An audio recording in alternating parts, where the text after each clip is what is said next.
I did foolishly ask my school.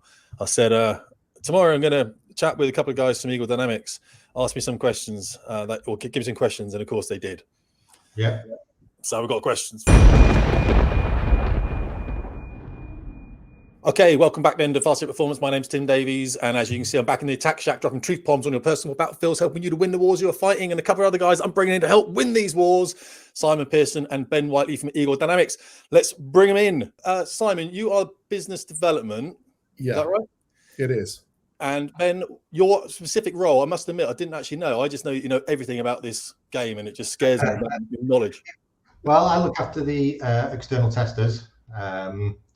So the closed beta testing and all that kind of thing, manage that and organize those people. So that's my main role really there. And other than that, it's supporting Simon in his many endeavors.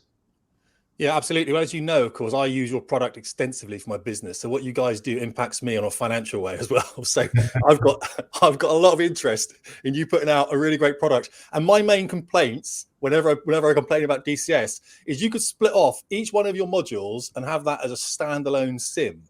Mm-hmm. Absolutely. And then you ask guys like me to teach it, and I'm like, how much reading do you want me to do? You know, there's so much detail in there. I was watching one of Wags's video earlier on the Told, which is the launch decoy, isn't it? I mean, did you need to put that in? That's something else I've got to teach now. Yeah.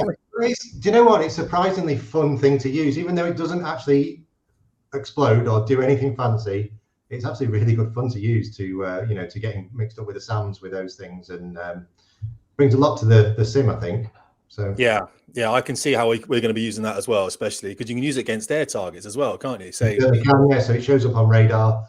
You can do a lot of smoke and mirrors with it. Tim, I think that one of the things about standalone sims is that it shows that and the popularity of your school and how much effort it takes to teach everything. I mean, just like in the real world, it just shows you that DCS is not for the faint-hearted.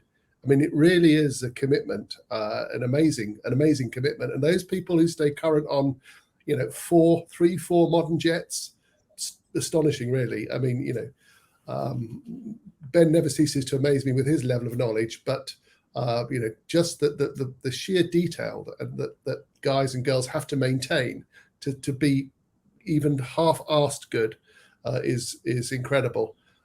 So that's what makes it unique. And one of the biggest discussions in the company is about, possible crossover products.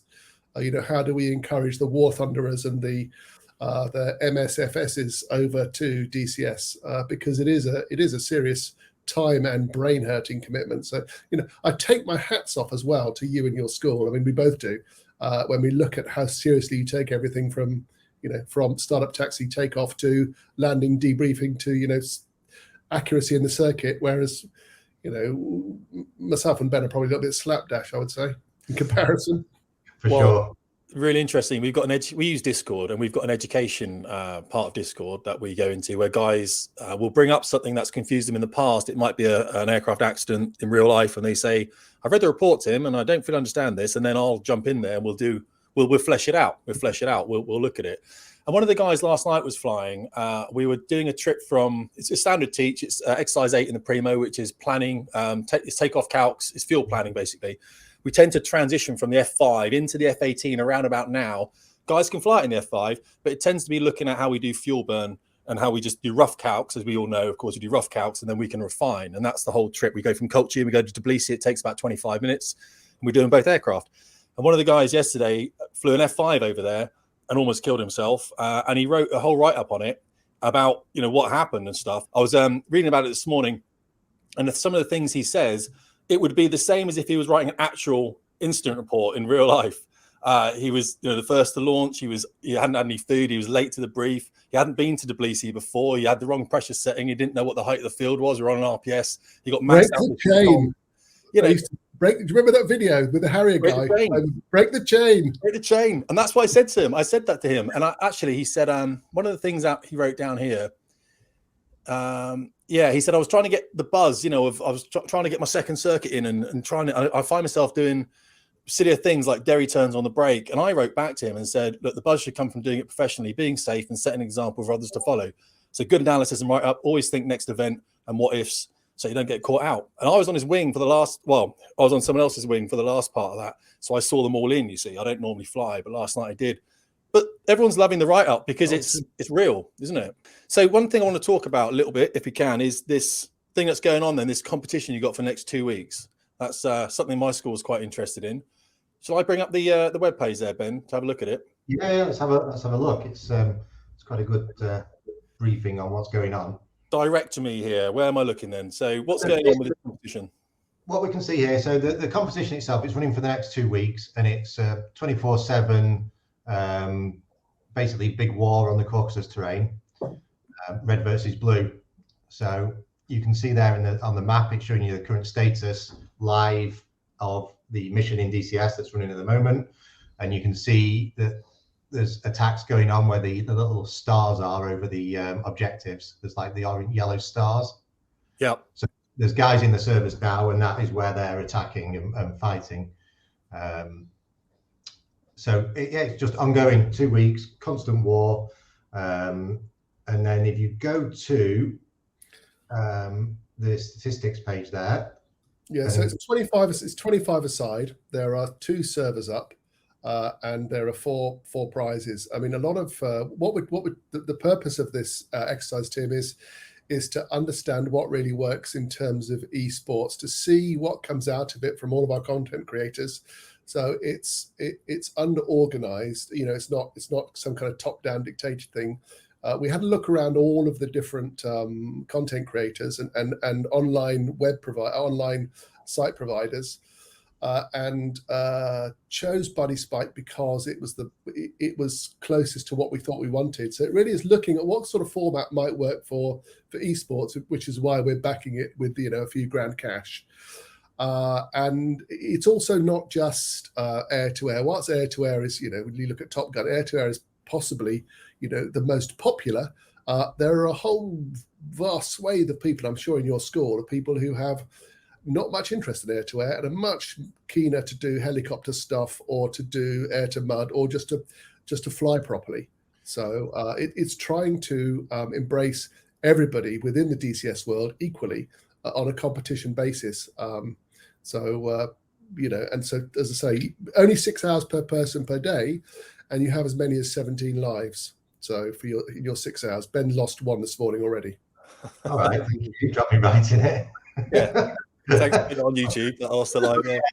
But it's great because, like Simon said, it involves everyone, and there's a resource management aspect to it as well, which is super important for like the helicopter guys in the Hueys and the Mi-8s. They're responsible basically for keeping all the air bases fueled.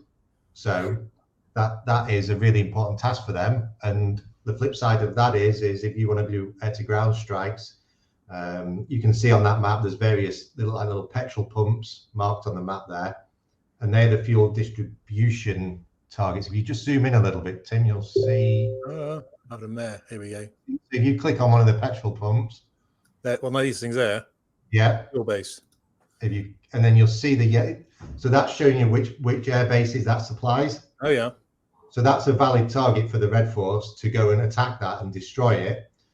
And then it removes that automatic fuel supply from those bases, so that the Blues then have to step in with their helicopters to keep those bases active. And how do they do that then? So if I was a Roshi mate, obviously I wouldn't because I'm a man, right? But let's pretend I was flying helicopters for some reason, and I wanted to go and pick up fuel. Where would I go and pick up fuel then? Obviously at the moment it works, so we're defending the pumps, aren't we? Yeah. But then, say a pump got taken out, how do I go and get Batumi? How do I get Batumi fuel?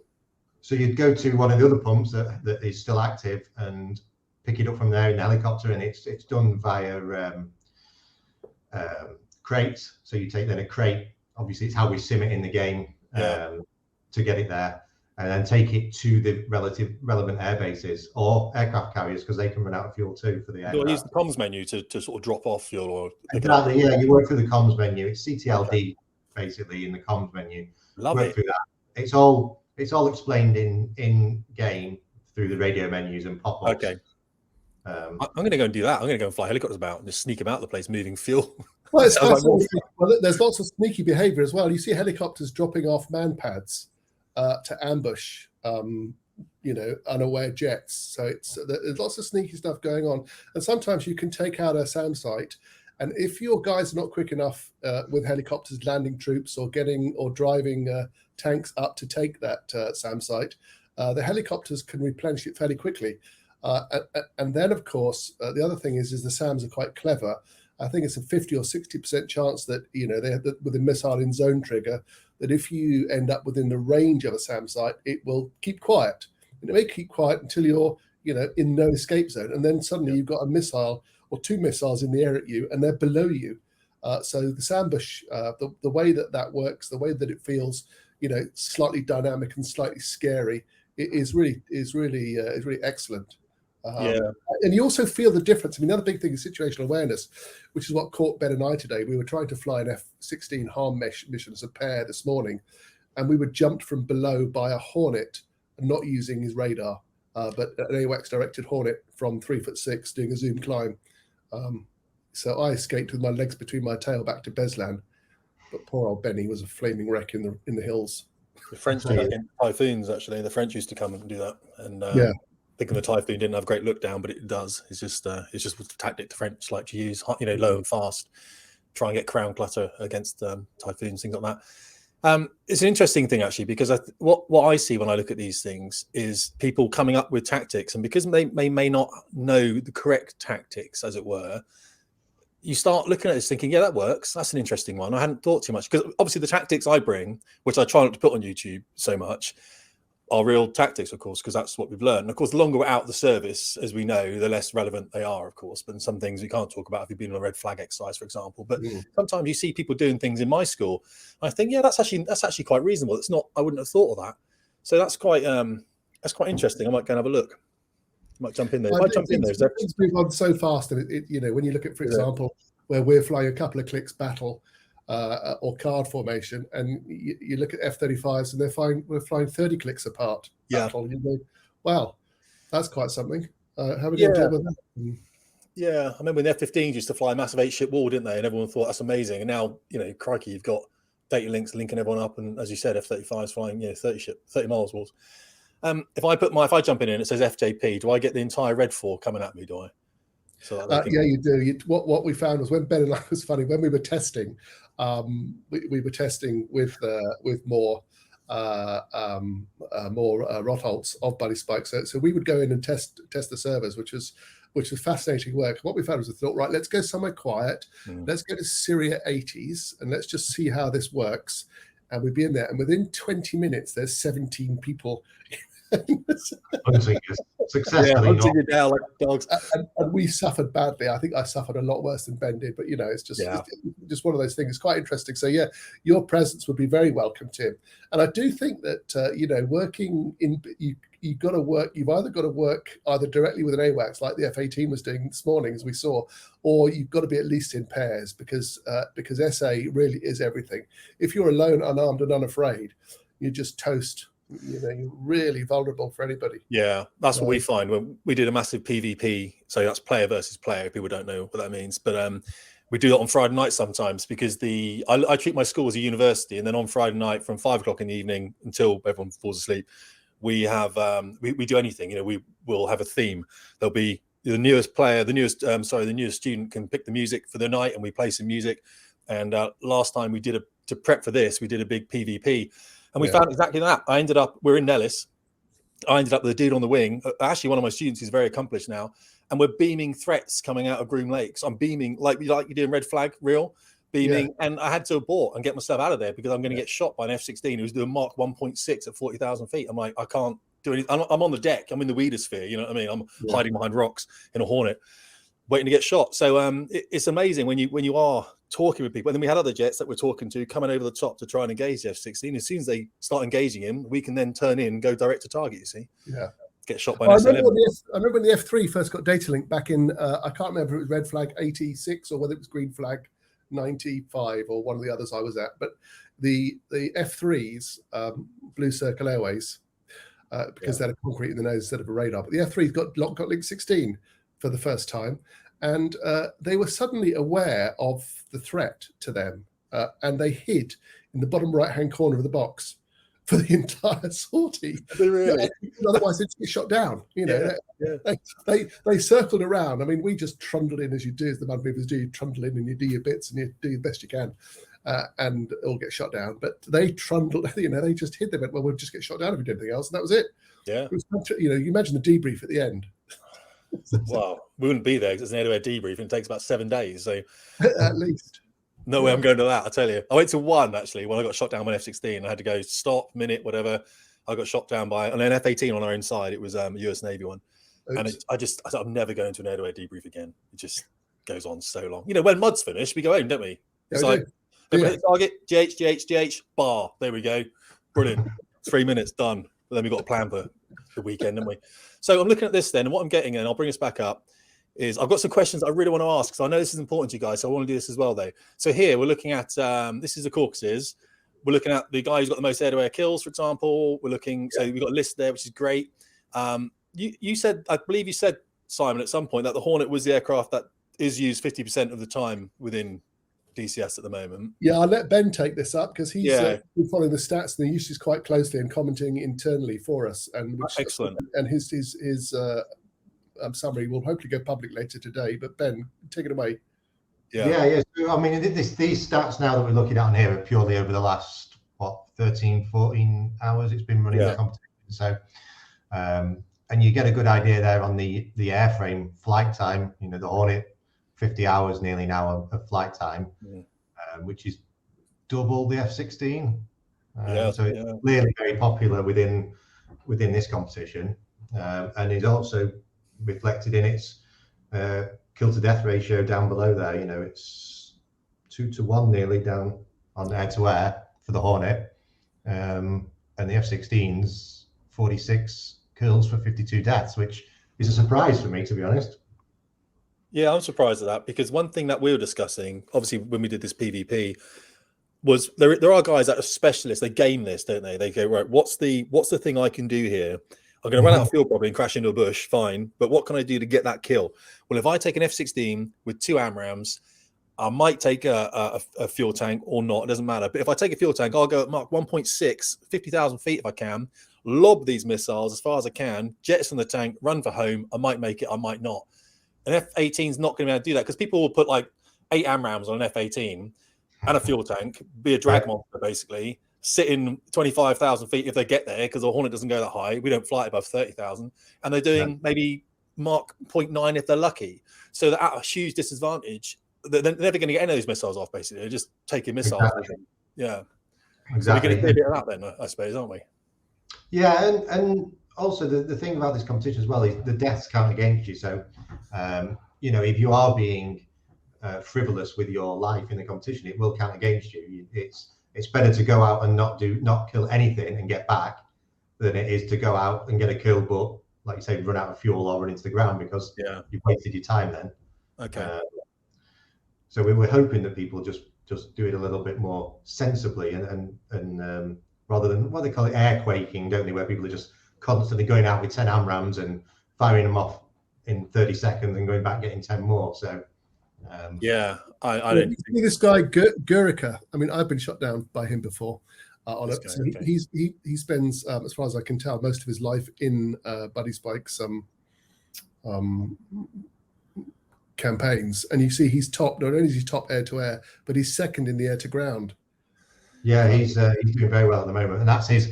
So those stats are his overall stats in the Buddy Spike servers that are running all year round. So you know, you can see he's spent 368 hours in the server. He's a very dedicated to Buddy Spike. And you see his kill to death ratio there, the bottom left hand corner, KD ratio. What's that? 9.57. Which one I'm looking at here? There. Oh yeah, 9.57. Yes, number of kills to death. So he kills 10 aircraft for every time he dies. He really is Sabres versus MiGs. He's 10-1. Yeah, he really is. Actually, this guy, I don't know who this guy is, but I like him already. A Hornet wizard. Or her. Or they. Let's not get into that. Let's not assume a pilot's gender, please. Come on. This is the internet, 2022. So can I, with this then, can I bring in some questions from my team? I think they're... Okay, let me bring this down then. I like that a lot. So anyway, I've gone across and I've asked these guys and girls, we have women in the server here as well, about these questions. And I'm just going to go through some. A lot of them are very similar, of course. So they do say that... one of the ones, yeah, Vulcan. I mean, is this a thing that are you concerned about bringing this in? Is there a timeline for that? And can you explain what it kind of is and how it's going to be beneficial? I can't, Ben. No, I wouldn't. No, timeline. I mean, no, we're actively working on it, but it takes as long as it takes to bring that in. And I don't fully know the whole benefits of it. We're going to see some performance increases, I think. Maybe not huge ones. From what I hear, people generally are expecting Vulcan to be this huge like revolution, but I think it's just going to really just streamline the way DCS works rather than triple performance or something like that. But honestly, I'm not the best person to talk about the technicalities of it. Yeah, we're not computer geeks, so. But it's definitely something that's it's being worked on. There are two or three people working on it full time. So it's not being cheap to implement, and it's not simple. Okay, that's fine, and I think that's the answer that we're expecting. I haven't got an issue with it, to be fair. Yeah. Some more practical ones then. One of the ones someone said, how do you actually start? So what was the initial product that you built on top of to create DCS? Well, it goes back in the day to do you remember Lockon? Yeah, Lockon. Right. So Lockon was the first thing. And we were looking, I mean, I've been with Nick nearly 20 years now, give or take a couple of years. I've known him for 2 decades, Nick Gray, the owner. And he was he built it for fun. He built Lockon for fun because he wanted to make a decent flight sim, because he felt there wasn't a decent flight sim where the focus was the flight envelope, because a lot of the stuff in the 80s, 90s ran on rails. So Lockon was very much his baby. And following on from the tradition of things like Flight of the Intruder, we had the same people involved. That was a really superb Vietnam era game. And Nick, so we actually got interest of the A10s at I want to say Mountain Home, but I can't remember exactly where it was. And the A10, the US Air Force said, "Can we use this to train?" And that was really the start of us taking it super seriously and going, okay, how can we make it better, better, better? And our mantra has always been, the first thing is always the flight model's got to be perfectly accurate. And the next thing is everything else has to be as realistic as possible. Otherwise, it's not going to pass muster. It doesn't come out. And that's one of the reasons why we don't produce that much stuff per year. Even though we're looking at over 150 staff, it is really labor intensive to get out products that are perfect and realistic. And I mean, you looked at the Top Gun video that we put out a couple of days ago at the end of last week. Yeah. And I sent that to a few people. They said, well, hang on a minute, is that all in-game footage? And I said that to you as well. Are you sure? Yes, absolutely sure. You should see the outtake reel. So as you can imagine, so it's a big product. It blew my mind, that film. I sent that to my brother. He's an airline dude out in Dubai as well, and I'm like, this is what I even put it on fast. I put it on Facebook and said, Air Force, I'm using this to teach. What are you using? I mean, I'm not trolling them, but this is better than any sim I ever had in the Air Force, which is why I teach on it now. I mean, it literally is better. You've got militaries around the world actually using this now anyway, haven't you? I don't know how many more you have since last time. Can you tell, or can you not say? Yeah, no, we can't say right now. Okay, that's fine. So when I flew a Mosquito, I got hypoxia. I did a whole video on that, didn't I? I'm like, you build hypoxia in for crying. You should have told me first. I'm sitting there going dark.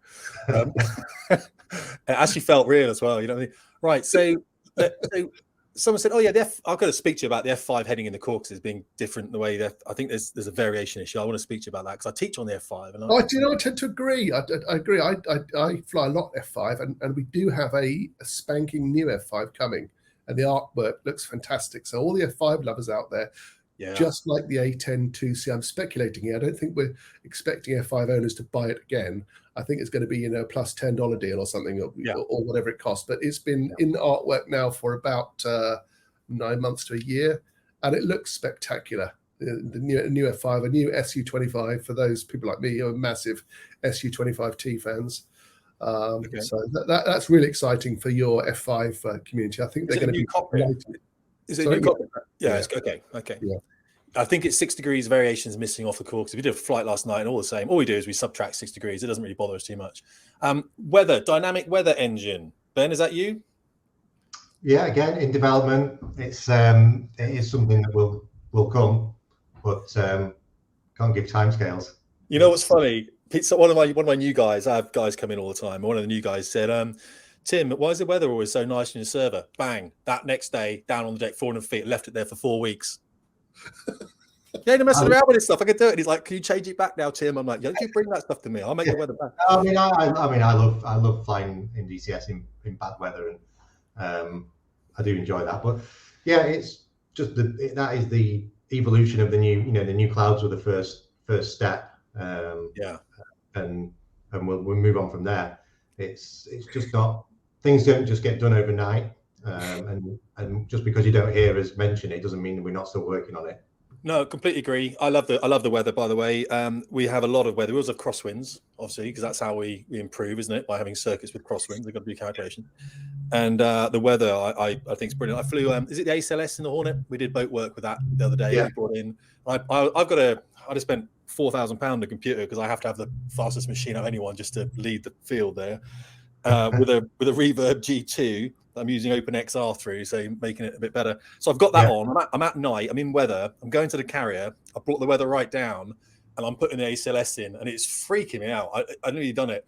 We also play an audio track over the top of carrier comm, basically. So we've got a bit of chatter there to bring in the realism. It stretches people's capacity. They hate it, of course. And the guys are freaking out. They're all in the stack. Going, I hate this, I hate this, I hate this. And then they're coming down to the deck, smashing into the deck and getting the jets on. There's rain on the deck and the whole thing. I took it off afterwards, bright daylight, went downstairs like this. Never doing it again. I haven't been back to the boat since, to be fair. Right. Someone said, I want to get on to, don't let me forget, what is the future of DCS, the DCS 3.0, whatever they're calling. But we'll get on to that in a second. People do talk about air traffic comm could be a little bit more refined. Is there anything that you're looking at with the comm element of this, more kind of like Vulcan BMS does, I suppose, a little bit? Yeah, shall I take that, Ben? Yeah, we're doing a whole for both modern era and World War II. We're doing a whole comm reset. Okay.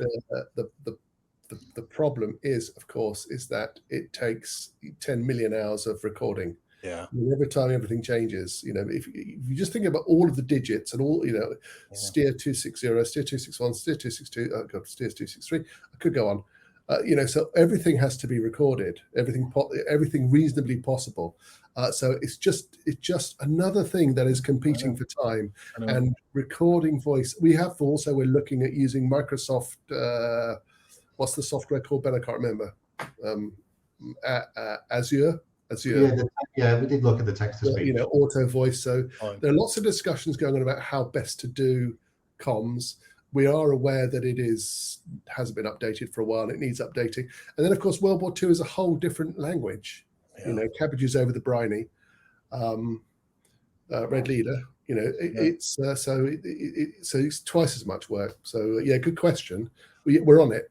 Okay, that's fine. The thing about this is we know you're on it. That's the great thing about the community. We know you're on it. We all do. And all this guys are saying here, I'm loving this. It's with my school. One thing I say, this is not an advert. A lot of guys and girls are here, and it for mental health reasons. That makes sense. So they come in here and they get a lot of. I know you guys. I talk about it a lot. Okay, I talk about it a lot. Their relationships improve. I'm not just making this up. I can point you. I can show you the reviews. Their relationships improve with the family. They're getting better sleep. They're feeling like they're doing something. They've got a purpose to their lives. And it's not just in my school. It's all people using your product are saying that. You know what I mean? Saying that. So one of the guys, though, was saying, what about data cartridges? I don't really know about data cartridges. Is this a preload mission thing? Is that something you're looking at? Yeah. I mean, absolutely. It's especially for the more modern jets. We get the Hornet, the F-16, the AH-64 now, the helicopters. Yeah. It's certainly for multiplayer, especially. It will be a huge help because you get into a multiplayer mission. you're putting your waypoints in because it maybe not be pre-programmed. And you can spend half an hour quite easily on the ground programming the jet where you want to go and what you want to do. And then if something happens, you might end up getting shot down, driving into a mountain. Then you've got to start again, and you've got to do it all again. Whereas with a data cartridge, it automates that process somewhat. So you just plug it in the jet, similar to what the JF-17 has that system now. The Vulcan has had it for a long time. So yeah, it's certainly important for the modern jet, and it is something we are.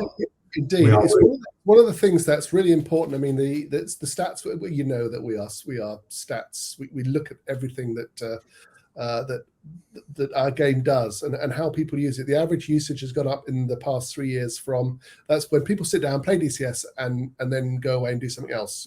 Make tea, go to the pub, watch paint dry. So the average time has gone from 18 minutes, I think it's up at about 27 minutes now. So 50% increase average time of people doing DCS. So time is everything. And if you really taking the effort to start up a jet properly, or a Spitfire using the wobble pump, or whatever, a Mustang, and sit there warming up the engine, and then you bin it on takeoff, to have to go through that again, you think, seriously?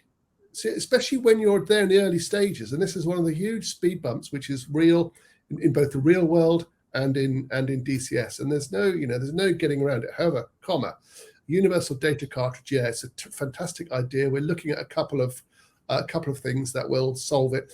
Just as Ben said, just to solve the secretarial time typing on the ground. We like the Vulcans, the real one in the Vulcan. We like the one in the Jeff. Okay, absolutely not realistic, but because it saves time, people spend more time in the jet doing stuff than typing, or in the helicopter. I mean, in the cab, in the jet, or in the cab. I quite enjoy doing that. Sorry. Go on. Say, I quite enjoy doing the inputting of coordinates and all that. I enjoy doing it. I enjoy doing it once in a session. I don't want to keep redoing it. Not that I'm suggesting that I get shot down a lot and have to start again, but I think once is enough. It gets a bit frustrating if you have to then start putting the same coordinates back in, and you put in JDAMs and things like that. So yeah. I think same with cold starts, isn't it? So my guys cold start for 7 weeks. They cold start, and then the jets are hot from then on because there's no point, is there? With that said, though, we did talk a little bit about onboarding, and one of the things that I get is guys and girls come to me and they say, how much knowledge do I need of DCS? Or they know that it's quite good for mental health work here, and it's a great university to learn about. And so they come on and say, I've never played it before, Tim. Can you help me set up? Is there an easy aircraft I can fly? And so what we'd like, and I know you're doing the MB339, and when we had a look at that mod, we like that a lot, but I won't allow mods into the server because then everyone's got to have a mod, haven't they? You know what I mean? So we only fly actual DCS aircraft at the moment. I think you're doing stuff with the 339 because that allowed me to get in the jet with someone else then, you see. So a newbie comes in, I can be in there with them. I can talk about putting curves in because every aircraft has got different control sets. Some people are using Warthog, some are wing, some, so we all try and talk about getting your curves sorted out. I make the F5 easier to fly, of course, by flattening the curve in the center and maybe chopping the edge off. Is there a twin seat aircraft coming in that we can use for that in the future, possibly then? Such as the 339. I mean, is that? Well, the 339 is coming as an official module, so that'll probably be the best one in the short term, I would say. Yeah, exactly. Yeah, it's the 101 currently as well. I don't like that. Is the 101's not usable, or is it usable now? Yeah, L39 and C101 are both usable. Yeah, we like the 39. In fact, on the we're just rebuilding the entire school at Nellis. It's going to be fantastic. That's where everyone's going to go. And up at Tonopah, where the test range is, you're going to have a little airfield there, and it's going to have F-86, little MiG-19, MiG-20. As if you're an old school pilot, this is where you meet up a cup of tea with your mates and you go to the range. But we did look at the 101. I just couldn't. I hate the thing. It's just a slow. It's a slow jet, isn't it? You know what I mean? I'm like, it's very slow. Yeah. What am I doing here? What's going on? It's like the L39. I'm just literally living by the stool. But that's just not me. You got a Mustang coming past. Yeah, exactly. You're like, just taking the piss, mate. Just taking it. So we've talked about that. We talked about we know I've talked to Simon about the AI improvement that we've got at the moment, and you have spoken about that, haven't you? People notching in the right place now and everything else. that's pretty much come in, isn't it? You released that already. Yes, it has, and it's been a massive success. So we've really been working hard. We started in earnest probably about 6 months ago, and Ben and I working with Growling Sidewinder just to understand. It hasn't improved either of our Air2S skills, but just to understand BV. We started with BVR. Just understand BVR. Okay, right. I'm a mud beaver, so BVR is mostly beyond me. And beyond visual range. So started with Growling Sidewinder, which was fantastic, and then gave our coders an idea of this is how the pilots think, and then Wags really took the bull by the horns. Wags was working about 18-20 hours a day, but Wags then made that his priority. He could see that the groundwork had been relayed properly, and him and our lead programmer in the area, Ilya, absolutely did a fantastic job. So on ACE level now, the AI is like a sneaky human. And we're really delighted. I mean, absolutely delighted with it, and it's really, really, as I said before, not for the faint-hearted. Now the next phase is we're working on two things, World War II, but the next most important thing is BFM, jet BFM. Okay, yeah, because that when I find F5, you'll be pleased to hear. So it won't all be zoom and boom. Okay. The AI will be understanding when it wants to do one circle, when it needs to do two circle, what its rate speeds are. So seeing the world as a human, and again, it goes back to the main thing, which is it's got to be realistic, think like human, understand the situation. But of course, you do one thing, one situation. Okay, then the answer is this, or this, depending on your skill level. If it's that, and of course, then the tree of possibilities goes out to very quickly to infinity. But doing the first 3 or 4 steps it will be properly is going to be a major achievement in getting the AI to feel like you're fighting a human. Especially the really, really dumb AI, which should be great for for people new to DCS, because even currently the AI is slightly frightening for noobs in air-to-air. I mean, it really is, even rookie AI. But for people who then understand a bit of air combat, they're almost dismissive of the AI. So that's what we're changing. So one of the not complaints, one of the observations is a better word that my team tend to have when they're very new to DCS is they stop moaning. What are you doing? Yeah, we don't have victims in here. It's a school for crying out loud. They come into DCS and they get the splash page with some aircraft that are free and they can use, and there are some missions they can practice. There doesn't seem to be anything that kind of says, like, explains what it. I mean, obviously we've got a lot of YouTube videos, so they come back out then and they go and watch a YouTube video like, what is DCS? And they see CAP or Growling Side or myself.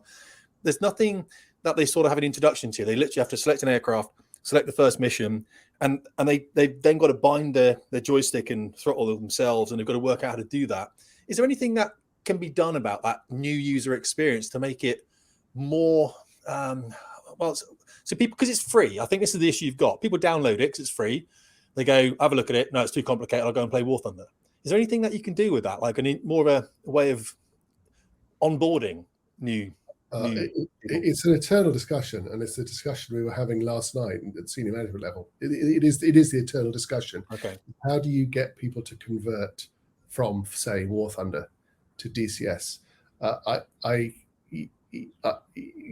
We are working on making the binding easier and more automatic. So the system sees what you got and says, okay, so you've got an A10 Thrustmaster A10 Warthog stick.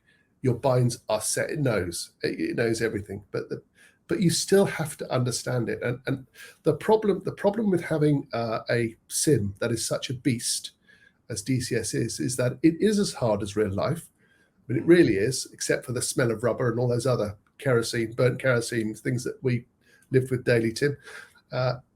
And it takes time, and it takes one-to-one.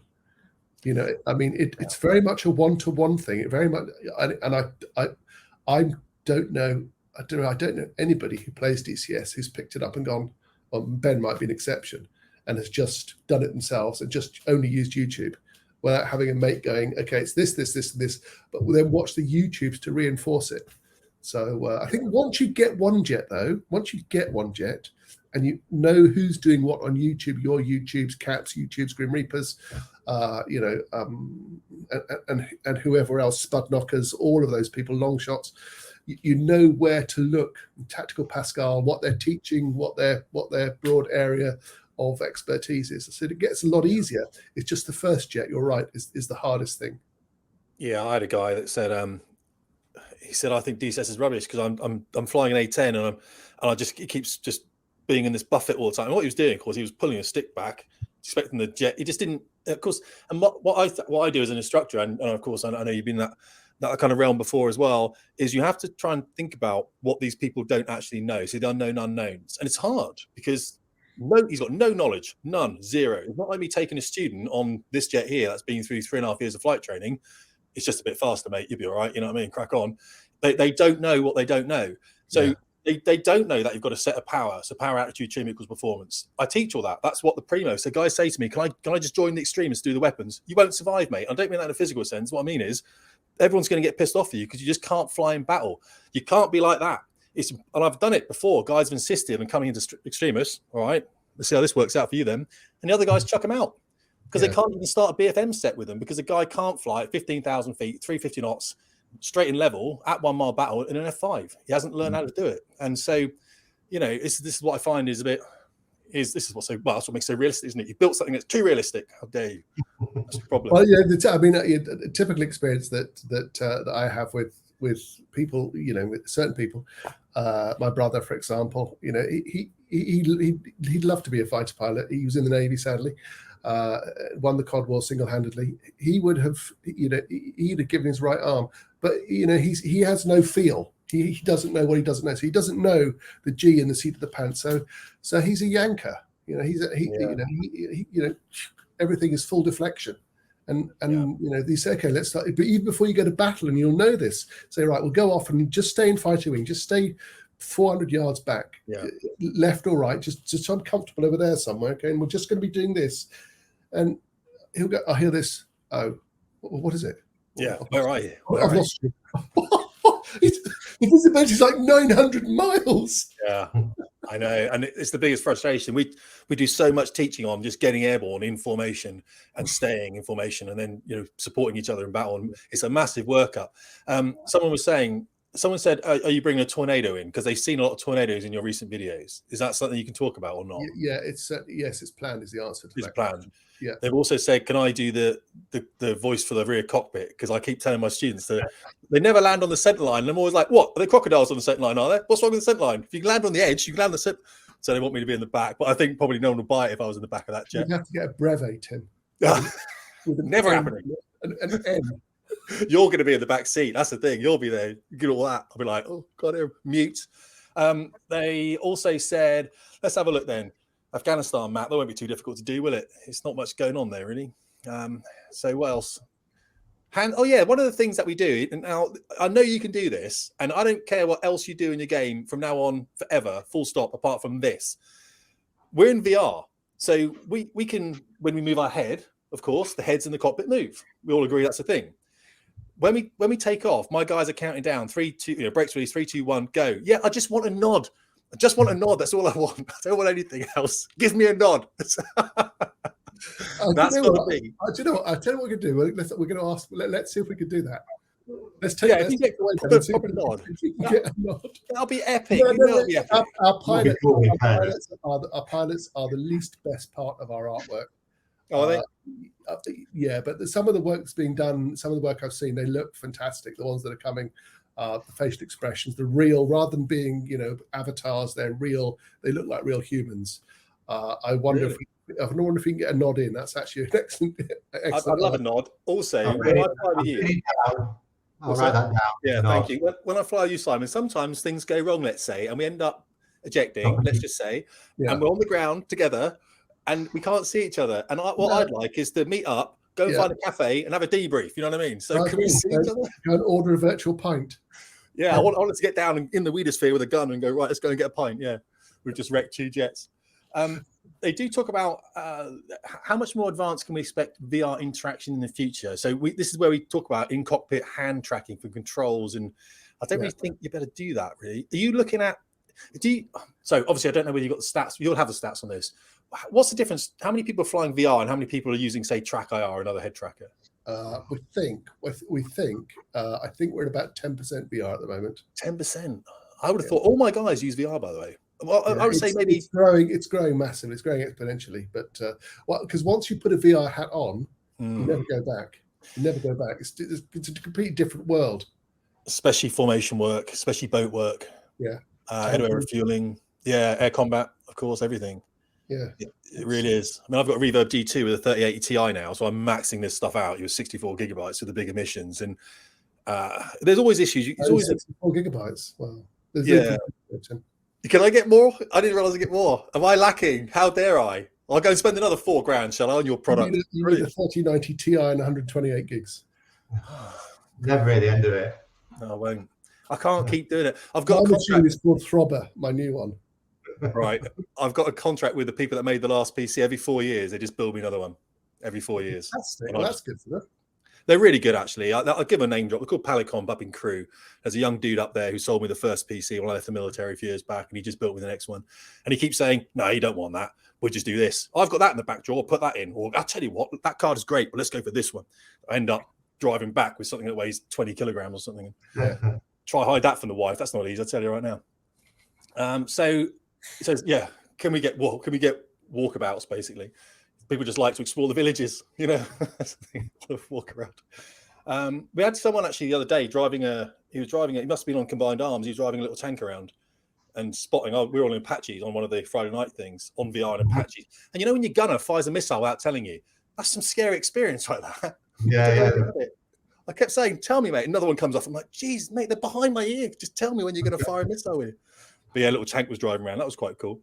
Let's have a look. So we do talk about radar handling in F-18 a lot because the F-16 seems to be a lot more intuitive. This is obviously, from what I'm gathering with the manuals that I'm reading, which are obviously the real manuals, it seems to be an F-18 switchology type thing, you know what I mean, as opposed to an F-16, which seems to have a lot more automatics.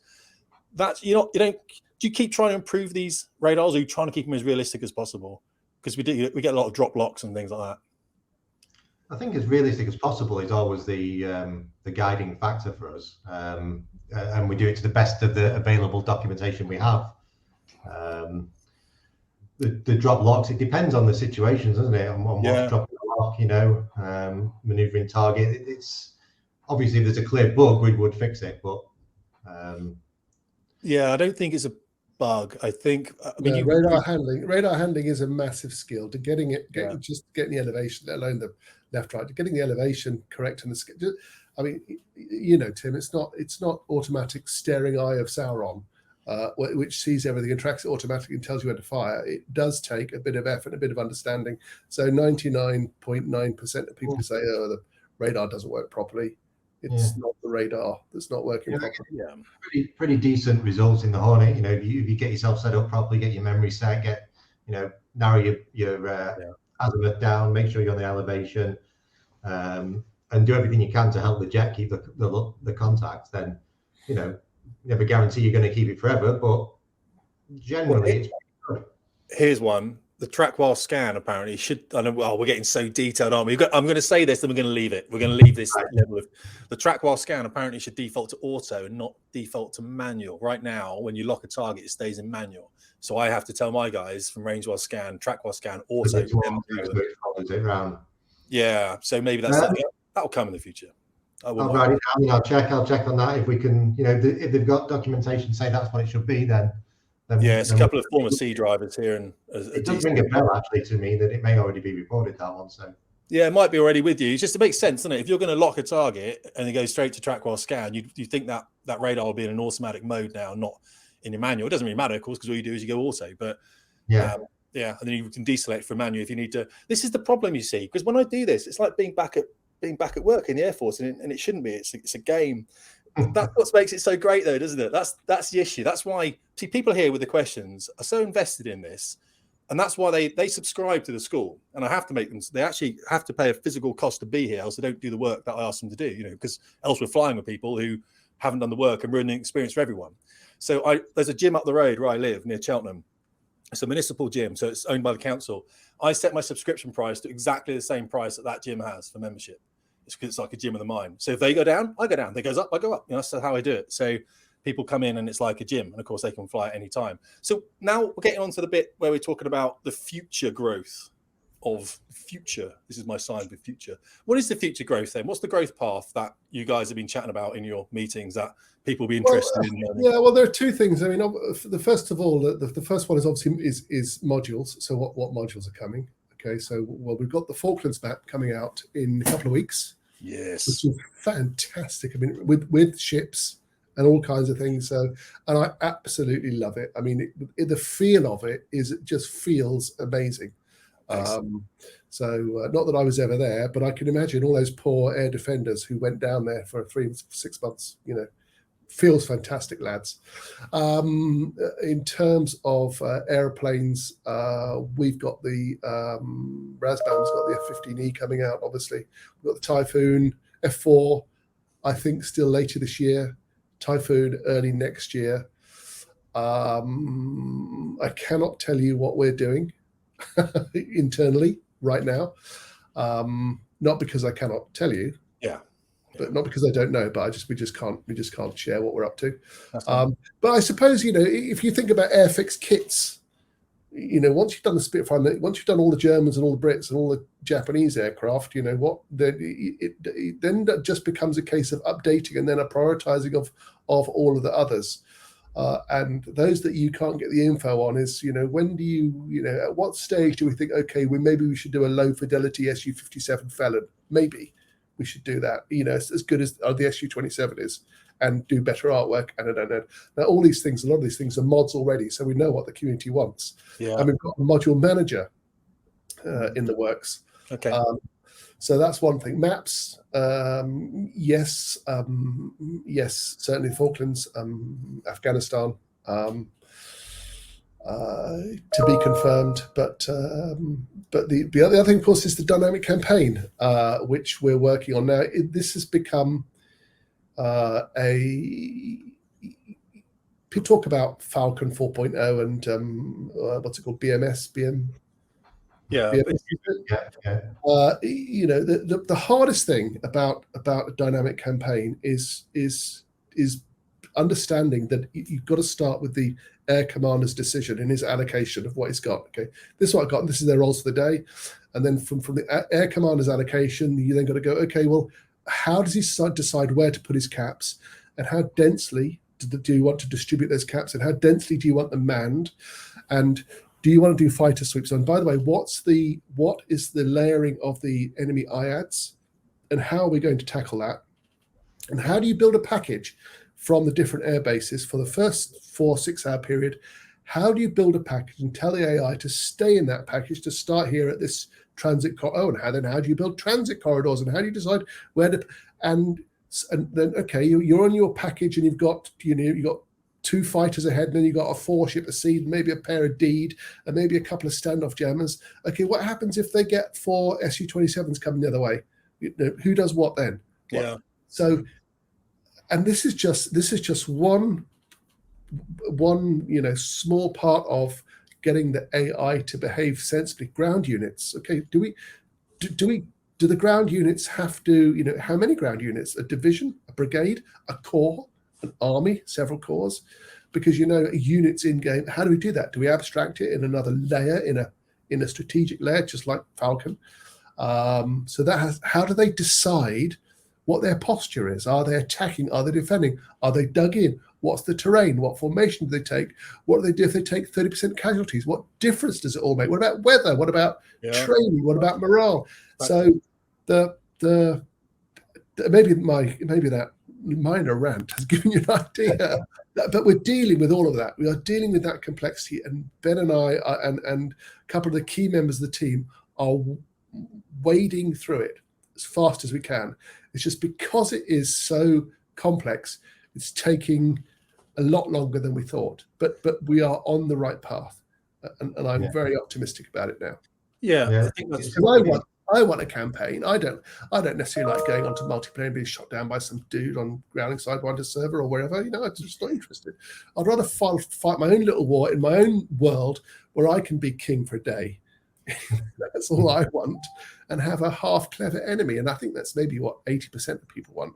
They want to go get shot down by some dude on some server, do they? Or dudette? Dudette, they come and join my school. You see, we don't shoot each other down. We're not allowed to. Or do they? Yeah. Do they? Yeah. It is that. Is that what you're saying as well, Ben? Is it? Yeah, I was just going to say it's the dynamic campaign. It's exciting to see, obviously involved with at this stage. It's very exciting for me on what it's going to bring to DCS.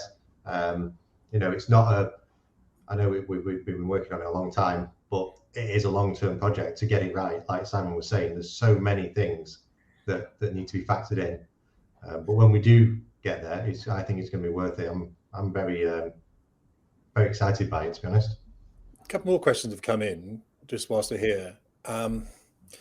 When you replay a file, I know people like Growling Sidewinder will fly in VR and then he replays the file, I think, and records that file. And of course, we know that the replay file isn't exactly the Can that be fixed at all? I mean, as a content producer, sometimes I don't fly VR to do mine. I fly track AR and I film it live real time because I'm authentic and stuff. But God, landing on the carrier the other day, I had Paul Tremelling, who's Commander Paul Tremelling from he was a Harrier boss. He was trying to talk me onto the carrier. Did a big hour-long special with him there. He's got a new book out, and I could hear in his voice saying, "Just come back a bit. Just come." I'm like, "That's how I sound normally, Paul." You know what I mean? I'm on track IR. This is not easy on track IR. If I was on VR, it'd be easier. But when you replay a track file, of course, sometimes it's not the same, is it? Yeah. Why is that, and can that be fixed?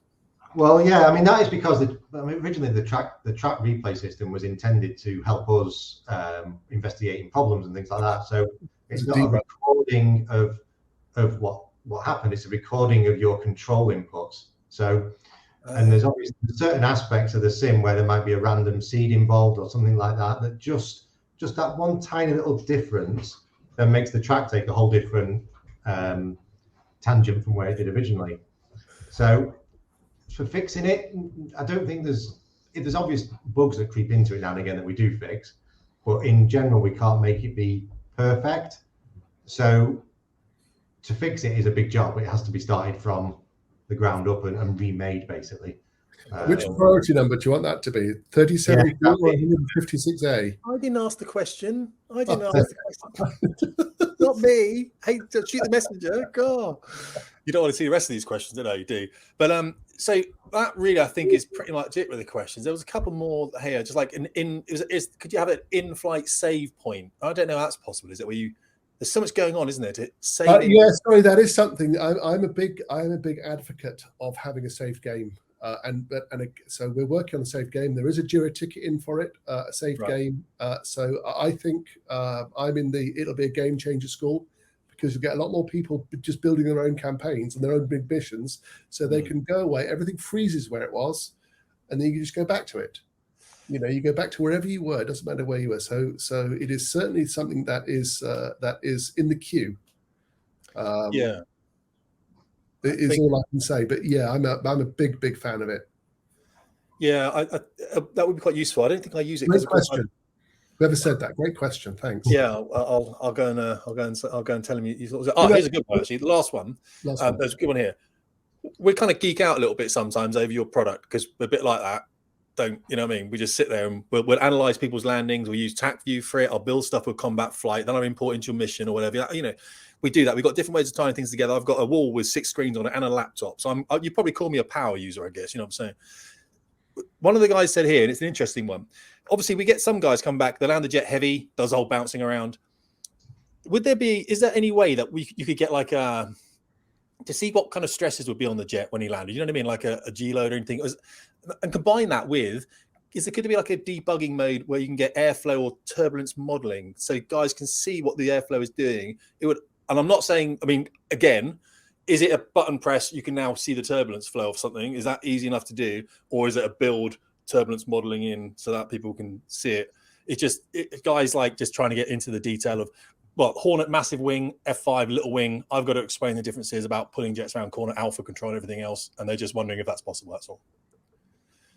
I think in terms of the airflow visualization, it sounds like a really good idea, but I think if we ever added that kind of thing, even with your computer, Tim, I think you would find you'd turn it on and it'd stop. Okay, yeah, that's great. I figured Because that. we do have all those kind of debug. Obviously, our devs have debug tools for whatever they want because they can just make a tool to debug whatever they need to.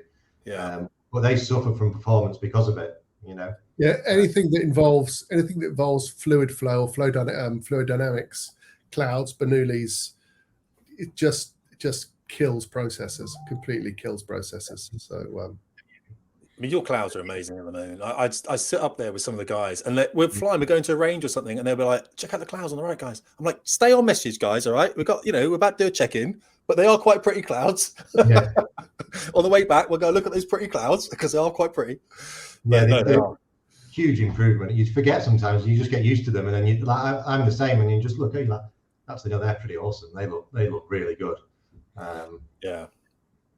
The guys start up sometimes at Nellis, whatever it's because it's raining and it's all horrible, and you can hear the tone is, when you do it for real, Simon, when you're in the jet for real, and it's all right, everyone's just a bit miserable because you're all getting wet. Yeah.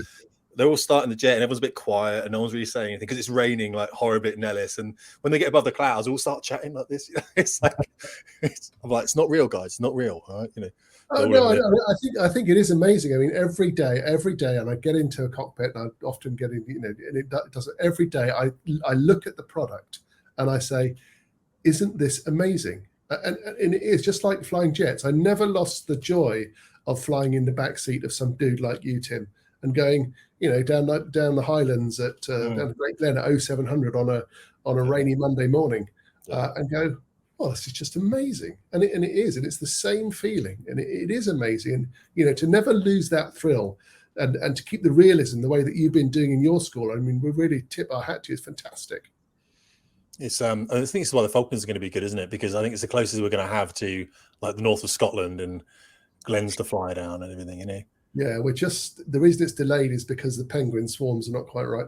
You got to get them right. That's the only thing I want is the penguin swarms. You got to get them so as you fly over, they'll fall over the backs. That's not a bad idea. That's funny. I'll write it down. Write it down and then immediately crossed out. Yeah, taking Sims too far, Yeah. Well, look, I really appreciate having you both on.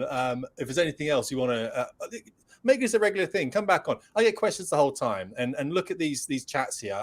I think they're so beneficial for the community because people are really interested to what's coming forward. I mean, the F4, you've got to recognize you've probably got a hit on your hand with that aircraft coming out, haven't you? That's just going to be the most amazing thing to put out. And it's not easy, as you know. It's not an easy jet either. It's an ergonomic nightmare. So it should be fun. Yeah. Well, guys love the F14. I don't really fly the F14. I haven't really flown it at all because, like you said, how many jets can you have in your head at one time? You know what I mean? I've got F18, F5, AV8B, and F16 that I would say I'm reasonably proficient in, and then some historics that you and I go and fly sometimes. Some Warbirds, Mosquito I love, by the way. I think it's just fantastic. A lot of the time on the Friday, we just all take up the Warbirds around the Marianas, which is beautiful, and guys will just fly in a big formation around the island, doing nothing, just sitting in Warbirds, going, listening to Glenn Miller on the other day. Like from the 40s. And one of the guys, an American bloke, said that was like one of the greatest experiences he's ever had on DCS, listening to Glenn Miller while sat in a Spitfire, flying around the Marianas. But it's just stuff like that. I'm a big fan of experiences now. And I think this is what people really want. And I think your product gives them such a unique experience for literally, the entry cost is minimal. I mean, literally, it's free, isn't it? And then you go and buy a joystick and then you get into it and now you're invested and now the wife's leaving you and now you're by yourself with a dog in a house with a cup of tea and DCS, and that's all you've got left of your life as it slowly falls apart. But it's fantastic the work you guys do. So I really want to thank you for that. And thank you for coming on here. It's been great. Well, we appreciate you all. So and keep the feedback coming. We are what our community makes us, and that's it really. If we're not a community, then we're nothing. Brilliant. Absolutely. Yeah. I think the community is the most important thing. Well, thanks so much then. Pleasure. Thanks, Tim. Thanks all. Right, what I'll do is a little outro in a minute and I'll leap around going, well, that was amazing. What great guys. And I'll do a bit of like making all that, you know what I mean? So I'll be right. All right. Cheers, Tim. Take care. All right. Great to see you. Thanks, Ben. Appreciate you coming along. All right. Yeah. Nice one. See you later, Tim. Cheers, Simon. Come and fly with us soon, okay? Both of you, all right? I will do, mate. Friday nights. Yeah, Friday nights. Also, when we do get the new school up in Nellis, one of my guys in Norway, he's a bit younger than me. He's obviously on the spectrum somewhere because brain size of the planet. He's gone and he's rebuilt towns and target sets all out of packing crates. So you can go with your targeting pod and you can find packing, what looks like a town, because he wants to make it realistic. He's got some hardened targets as well, but nothing's going to fire back at us at Nellis. It's just it's as if you were like on flag or something. So that'd be quite good. No, absolutely. Well, listen, I've got to get on the blower to Mr. Gray right away. So let us let's do this again. Absolutely. And we will come and fly with you. Okay. Brilliant. The guys will love it. Well, that was great, wasn't it? We're going to do this more often, is bring the two guys back again and just really hit them some questions. What I made the mistake of doing 20 minutes before this is I put on my flight school, we use Discord. I said, hey guys, I'm interviewing two of the guys from ED pretty soon. Why don't you send me some questions? So that's what I was trying to go through here, guys, was the multitude of questions that's been sent to me. Wow. Yeah. And there was a lot more than that as well. I'm not advertising my school. I've got a school. If you do want to learn this product, then tim@fastjetperformance.com, or I'll send you the timetable, everything else. You can just join for $10 a month and then just come and fly with us all and see whether you want to do some education. Great chat. Really liked it. Comments below, guys. Tell me, what did I miss? What did I not ask them? Because they'll get back to us. So world map, for example, I missed that out, didn't I? I think I alluded to it with the valleys of Scotland, but you're right. I should have asked about a world map. But yeah, hit me with some comments and we'll see whether I'll make sure that Simon and Ben reply to you in the comments then. So really appreciate it though, guys. Love the fact you subscribe. I'll try and get more content out with you later. Thanks so much. Tim Davies, Fast Jet Performance.